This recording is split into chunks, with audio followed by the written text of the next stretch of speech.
Putin ने Ukraine पर लगाया इजरायल विरोधी दंगा भड़काने का आरोप, पश्चिमी देशों पर भी खड़े किए सवाल। युद्ध के बीच पुतिन का बड़ा आरोप, पश्चिमी एशिया में अराजकता के लिए अमेरिका को बताया जिम्मेदार। अमेरिका के राष्ट्रीय सुरक्षा सलाहकार ने सऊदी के रक्षा मंत्री से मुलाकात की, दोनों के बीच युद्ध विराम समेत गाजा में मानवीय मदद बढ़ाने पर चर्चा हुई। गाजा में इजरायल का जमीनी ऑपरेशन तेज, हमास के ठिकानों को चुन चुन कर निशाना बना रही है इजरायल की सेना, आकाश में चारों तरफ धुआं छाया। गाजा में और अंदर तक घुसी इजरायल की सेना, हमास के ठिकानों पर टैंकों से बरसाए गोले, इसमें हमास के कई लड़ाके ढेर। गाजा को दी जा रही मानवीय मदद जारी, अब तक 150 से ज्यादा ट्रक गाजा पहुंचे, अमेरिका के विदेश मंत्रालय ने जानकारी दी। इजरायल हमास युद्ध के बीच अमेरिका का बयान, गाजा में सहायता और संचार पहुंचाने में मदद करने का दावा किया। युद्ध के बीच अमेरिका की रक्षा मुख्यालय का बड़ा दावा, इजरायल के लिए रोजाना भेजे जा रहे हैं हथियार। संयुक्त राष्ट्र की राहत एजेंसी ने गाजा के हालात पर जताई चिंता, कहा गाजा में जो हो रहा है उससे भयंकर विस्थापन का डर है। संयुक्त राष्ट्र में इजरायल के समर्थन में उतरा अमेरिका, कहा इजरायल को है अपनी रक्षा करने का अधिकार। सुरक्षा परिषद ने चीन ने की युद्ध रोकने की अपील, कहा गाजा में हो रहे नरसंहार से शांति संभव नहीं। अमेरिका का हमास पर बड़ा आरोप, कहा गाजा छोड़ने वाले लोगों पर दबाव बना रहे हैं हमास के लड़ाके।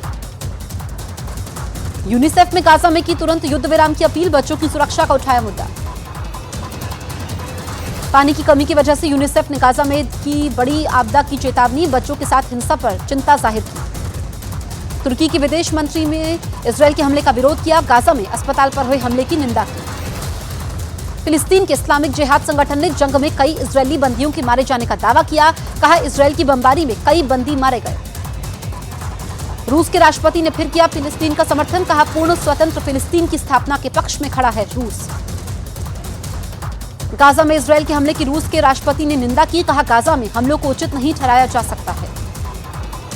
बंधकों की रिहाई पर हमास की प्रवक्ता का बड़ा बयान, बोले इजरायल हमारे बंधकों को छोड़े तो हम भी सारे बंधकों की रिहाई को तैयार हैं। आतंकी हमलों के बाद लोगों को बंधक बनाए जाने को इजरायल ने बताया अंतर्राष्ट्रीय मुद्दा, बंधक बनाए जाने को बताया युद्ध अपराध। हमास की तरफ से 3 बंधकों के वीडियो जारी करने पर इजरायल का जवाब, पीएम दफ्तर ने बताया क्रूर मनोवैज्ञानिक प्रचार, सभी बंधकों की रिहाई का संकल्प लिया।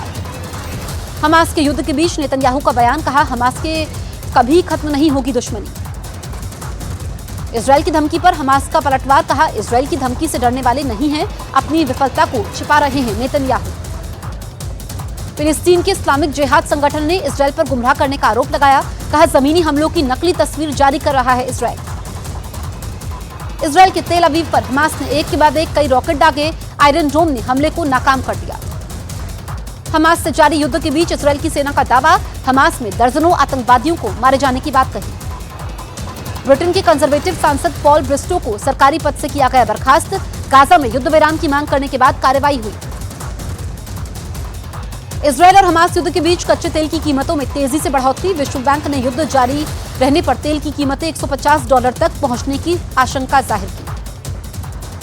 गाजा में तेज हुए इजरायल की सेना का ग्राउंड ऑपरेशन, आईडीएफ ने जारी की युद्ध के मैदान में तैनात जवानों की तस्वीरें। गाजा में युद्ध विराम से अमेरिका का फिर इंकार, विदेश मंत्रालय ने बोला गाजा में सीजफायर सही कदम नहीं। यूरोपियन संसद के अध्यक्ष ने गाजा में हो रहे हमलों पर चिंता जाहिर की, हालात को बताया बेहद गंभीर और मानवता के खिलाफ।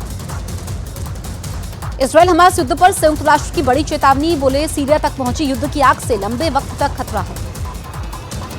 इराक में अमेरिकी सेना वाले इलाकों पर रॉकेट से हमला, एन अल असद हवाई अड्डे पर दागे कई रॉकेट।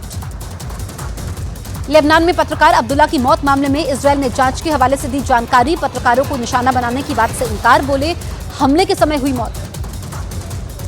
हमास ने इजरायल पर रॉकेट से किया हमला, दक्षिण इजरायल में हुए हमले के बाद लगी भीषण आग, हर तरफ धुआं ही धुआं। गाजा पर हो रहे इजरायली हमलों से अस्पतालों में हालात मुश्किल, अल कुद्स अस्पताल में मरीजों के लिए जगह नहीं। इजरायली टैंकों ने गाजा के बाहरी इलाके में हमले तेज कर दिए हैं, इन हमलों में कई घरों को नुकसान पहुंचा है। आईएसआईएस का हमास के समर्थन में दुनिया भर में इजरायल और उसके सहयोगियों के दूतावासों पर आतंकी हमला करने का निर्देश, भारत समेत अन्य देशों के दूतावासों पर मंडराया आतंक का खतरा।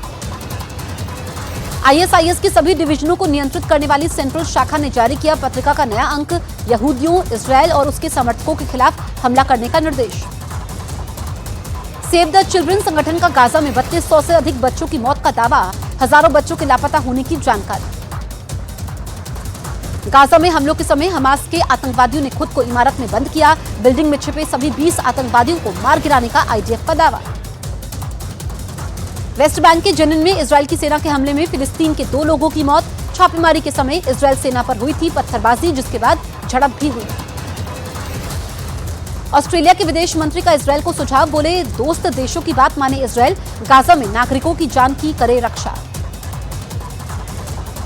गाजा में हमास की सुरंग नेटवर्क पर इजरायल की बड़े एक्शन की तैयारी, केमिकल झाग वाले स्पॉन्ज बम के जरिए सुरंगों को बंद करने की योजना। इजरायल की सीमा के पास रॉकेट दागने पर इजरायली सेना ने लेबनान से बदला लिया। इजरायली सेना ने हिजबुल्लाह के ठिकानों पर बमबारी की, जिसमें बुनियादी ढांचे को नुकसान पहुंचा। इजरायल की सेना ने दावा किया है कि सीरिया ने उत्तरी इजरायल पर रॉकेट से हमला किया, लेकिन हमले से कोई भी जनहानि की खबर नहीं है। हिजबुल्लाह ने दावा किया है कि उसने सीमा के पास इजरायली ड्रोन को मार गिराया है। ड्रोन लेबनान के दक्षिण पूर्व में इजरायली सीमा के करीब था। अमेरिका ने गाजा में मानवीय सहायता पहुंचाने की कोशिशों के लिए मिस्र की सराहना की। जो बाइडेन ने मिस्र के राष्ट्रपति से फोन पर बातचीत करके सराहना की है।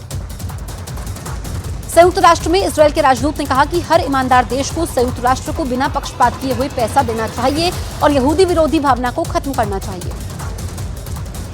इजरायली सेना ने दावा किया कि वो युद्ध अभियान में तेजी ला रही है और हमास के नामो निशान को मिटाकर ही कसम लेगी।